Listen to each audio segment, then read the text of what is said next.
Hello and welcome. I'm Dr. Afaq, and in this video I show you how to create a math mesh for a steady-state heat transfer problem in a square domain.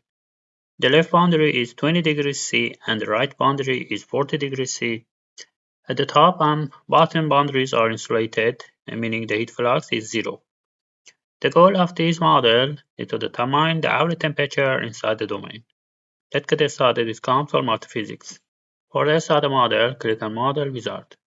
Select 2D. In this example, we have heat transfer model, so we open heat transfer and we select heat transfer in solid. Okay. In this model, we have a steady-state simulation, so we select stationary. The first step is creating the domain, so right-click on geometry, select a square, and our size range is 2.5. Okay, and now click on build selected. Select materials and right-click on materials, add material from library. Our domain is copper, so we select copper and now click on add to component. Okay. Now let's mount heat transfer in solid, and here we define our boundary condition. So right click on heat transfer and select temperature. Our left boundary condition is 20 degrees C, and also our right boundary condition. So we select temperature again, and our right boundary condition is 40 degrees C. Okay. And now if you click on thermal insulation 1, you can see that at the top and bottom boundary are insulated or the heat flux is 0. Okay.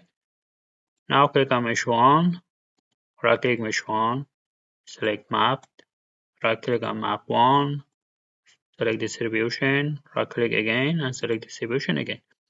Okay, for distribution 1 we select the left and right boundaries. For distribution 2 we select bottom and top boundaries. Okay, for distribution 1 we have 10 number of elements. For distribution 2 we have 20 number of elements. Okay, and now click on build all. It is our mesh. Now click on stationary and compute the model. Okay, it is our temperature distribution inside our domain. We can change the color bar. So open the temperature, select surface 1, and here we use rainbow color bar. Click on OK, and you can change unit from Kelvin to degrees C. So here we select degrees C and click on plot. Now we want to calculate our average temperature inside the domain. So click on drop value and right click, select average, surface average, and select the domain.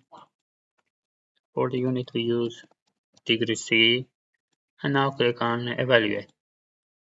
Okay, as you can see, our average temperature inside our domain is 30 degrees C.